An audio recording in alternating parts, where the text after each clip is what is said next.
कर दी और ले जाकर के दुर्योधन को बताया। बोले देखो हम ले आए तुम्हारे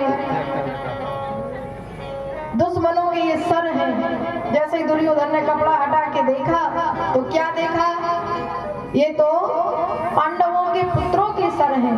अरे राम राम, दुख मनाते मनाते कहने लगा अश्वत्थामा ये क्या किया तुमने?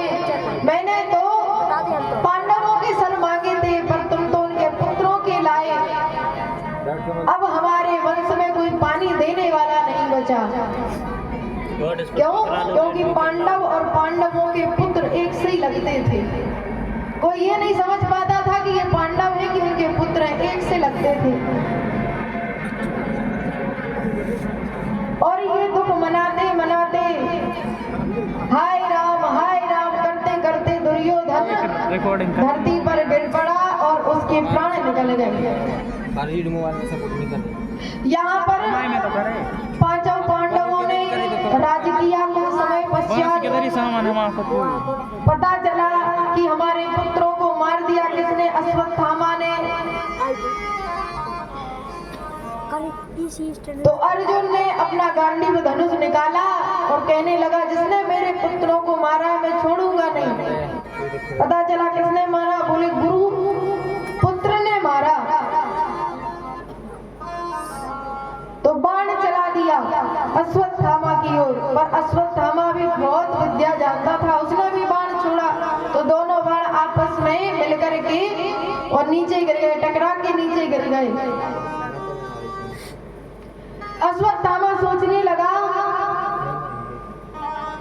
ये अर्जुन अब मुझे छोड़ेगा नहीं, डर गया। यहाँ पर द्वारिकाधीश को बुलाया। बोले बताओ प्रभु क्या करें, हमारे पुत्रों को इस दुष्ट अश्वत्थामा ने मार दिया। कहने को तो ये गुरु का पुत्र है द्रोणाचार्य जी का, पर इतनी कपटता है इसके अंदर।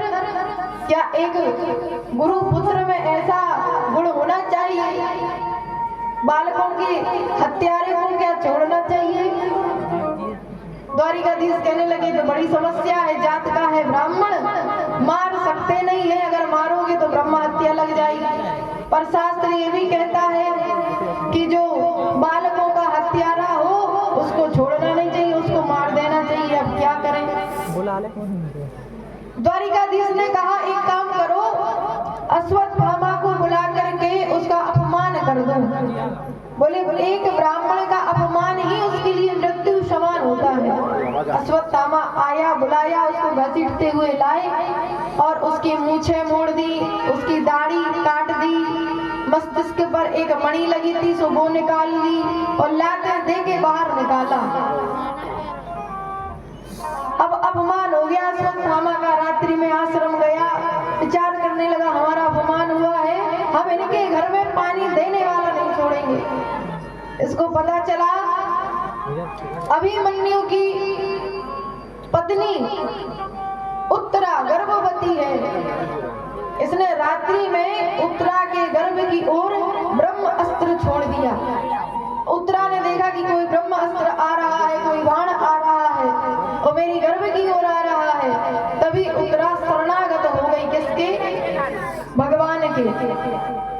और शरणागत होकर के कहने लगी हे प्रभु हमारी रक्षा करो, ये ब्रह्म अस्त्र मुझे मार दे पर मेरे बालक की रक्षा करे। तब भगवान सूक्ष्म रूप से उत्तरा के गर्भ में जाकर के उस बालक की रक्षा की। और वो बालक कौन है जिसकी रक्षा की? वही श्री परीक्षित जी महाराज हैं। आगे चल के भगवान पांडवों से कहने लगे भैया अब तुम्हें राजपाट सब मिल गया, अब हमें अपनी द्वारिकापुरी जाना है, अब हमें विदाई चाहिए। तो भगवान ने सबको कहा कि भाई कुछ ना कुछ मांग लो। अर्जुन से कहा तुम मांग लो। अर्जुन कहने लगे आपसे मित्रता का भाव बना रहे। युधिष्ठिर ने भक्ति मांगी। द्रौपदी ने क्या मांगा? बोले आपसे सखा का भाव बना रहे। जब कुंती बुआ से भगवान ने कहा कि बुआ दो, क्यों? बोले दुख एक ऐसी चीज है कि जब आदमी पर दुख आता है तो वह मंदिर के 10 चक्कर लगाता है। वैसे नहीं जाएगा इंसान, वैसे मंदिर नहीं जाएगा। हाँ, लेकिन अगर दुख आएगा तो 10 बार जाएगा मंदिर विनती करने की, हे प्रभु हमारा ये कष्ट मिट जाए, दुख मिट जाए। और अगर भगवान ने नहीं सुनी तो भगवान की ठटरी बादल लगा। हाँ, हमने तो देखा है, बोले और हमारी नहीं सुन रही, भगवानों को भी नहीं छोड़ते हम, उनकी भी ठटरी गई, इनकी ठटरी। तो भगवान कहते हैं भैया अगर तुमने हमारा दुख में स्मरण किया होता, सुख में, तो हम दुख आने ही नहीं देते। अब तुमने तो हमारा स्मरण दुख में किया, सुख में किया, इसलिए हम दुख दे रहे हैं। अगर चाहते हो कि हम पर कभी दुख ना आए तो भगवान का स्मरण सुख में ज्यादा करना चाहिए। पर हम उल्टा करते हैं, हम क्या करते हैं, हम सुख में तो भगवान को याद करते नहीं है, दुख में याद करते हैं। और कारण यही है कि भगवान हमारी सुनते नहीं है। भगवान कहते हैं चाहे सुख हो चाहे दुख हो, हमें भूलना मत। और जहां तुम भूले सोई भगवान अपनी छड़ी चलाना प्रारंभ कर देता है।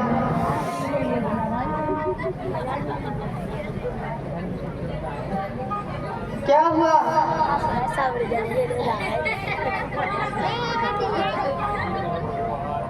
किस बात की हंसी आ रही है?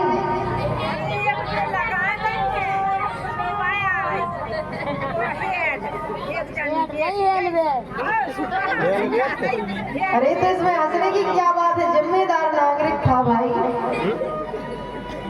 हाँ, कम से कम ये याद तो है कि हमें रोड पे हेलमेट लगा के चलना है। अब अपन भली चाहे ऐसे ही चले जाएं। बोलिए वृंदावन में हरिलाल की। कुंती बुआ ने दुख मांगा। कुंती कहती है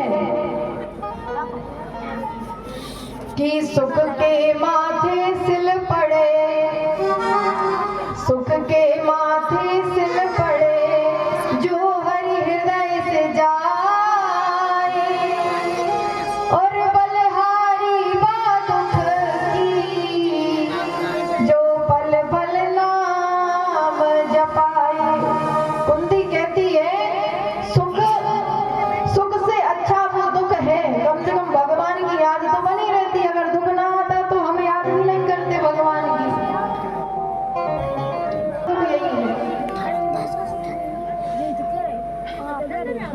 इसलिए कुंती की तरह बनिए। भगवान से मांगना है तो भगवान को ही मांगिए और कुछ नहीं। भगवान ने सबको आशीर्वाद दिया, भगवान चले गए।